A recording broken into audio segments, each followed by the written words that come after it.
Hi అండి. Welcome to Mahi star kitchen. ఈరోజు మనం నిమ్మకాయ పులిహోర ఎలా చేయాలో చూసేద్దాం రండి. ముందుగా గిన్నెలకి వాటర్ తీసుకోండి. మూత పెట్టి స్టవ్ ఆన్ చేసి గిన్నెను స్టవ్ మీద పెట్టండి.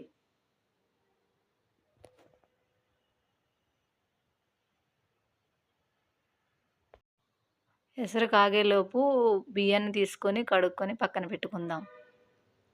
నేను 3 గ్లాసుల బియ్యాన్ని తీసుకున్నానండి. 2 సార్లు శుభ్రంగా కడిగి పక్కన పెట్టండి. ఎసరు కాగిన తర్వాత బియ్యాన్ని దాంట్లో వేసి ఒకసారి కలిపి మూత పెట్టి ఉడికించండి.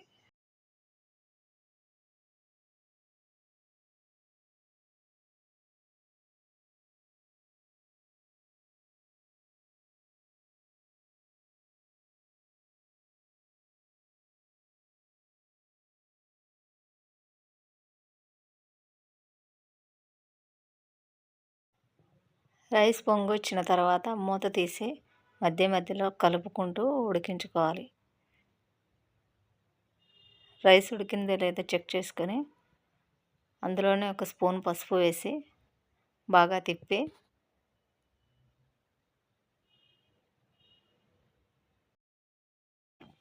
మూత పెట్టి గంజంతా ఉంచుకోవాలి.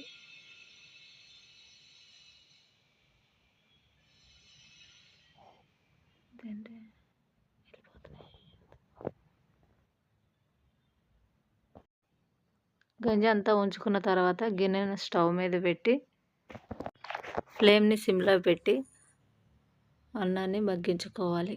మగ్గిన తర్వాత అన్నాన్ని పూర్తిగా చల్లారనివ్వండి.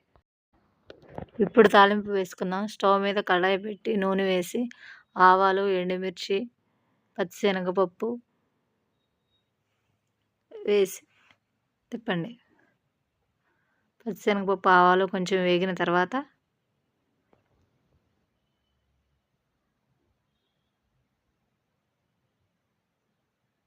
పల్లీలను కూడా వేసి వేయించండి. పల్లీలు కూడా వేగిన తర్వాత పచ్చిమిరపకాయలు కూడా వేసి వేయించండి. కరివేపాకు, పచ్చిమిరపకాయలు వేసి వేయించండి. అన్నీ బాగా వేగాక వండుకున్న అన్నంలో తాలింపును వేసి కలపండి.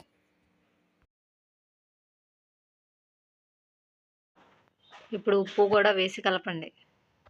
పసుపు మనం ముందే వేసాం కదండి, ఇప్పుడు వేయాల్సిన అవసరం లేదు. బాగా కలిసేటట్టు కలపండి.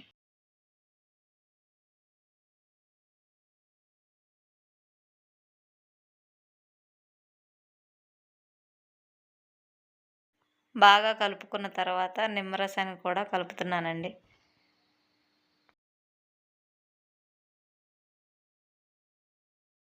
మీకు ఈ వీడియో కనుక నచ్చినట్లయితే లైక్ చేయండి, సబ్స్క్రైబ్ చేయండి, షేర్ చేయండి. థ్యాంక్ యూ అండి.